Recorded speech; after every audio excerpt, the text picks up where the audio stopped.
Get out of here without asking about Floyd Mayweather. You told me earlier you were watching Mayweather Hernandez. Yes. Yeah. Yes. Watching Mayweather Genaro Hernandez because when I was younger, I used to look at the physical stature of my opponents. I said, okay, if I'm fighting a short guy who comes forward, I'm going to watch Mayweather versus Goyo Vargas. Right. If I'm watching fight a tall guy, I'm going to watch Mayweather versus Genaro Hernandez and Mayweather versus Corrales. So last week I was watching Mayweather versus Genaro Hernandez just to pick up some fresh memories in my mind about certain moves against tall guys and the way I handle it and whatnot. It's what I used to do when I was young. It was kind of bringing back the passion and the spark that I used to have when I was younger.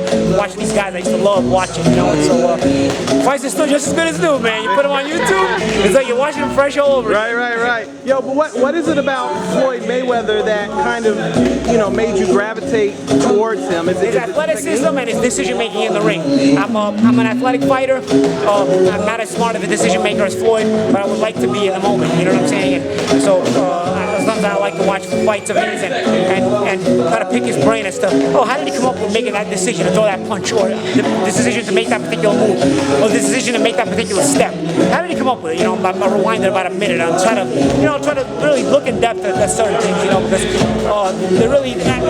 it's not just the beautiful style that I like to see, it's also the understanding of it, and hopefully I accomplish just a little bit of it. Yeah. How difficult is that to make those decisions inside the ring? I mean, is it something where you have it premeditated? It's so easy for me to commentate outside the ring, but I'm fighting in there. I'm not seeing it the same way as I'm seeing it on the outside. Right. So it's easy when you have no pressure and you're just watching. You're like, I need to do this. I got to do this. In the moment when you're worried about the shots flying at you and you're trying to pick up patterns and make the right move at the right time, it's not as easy. Yeah.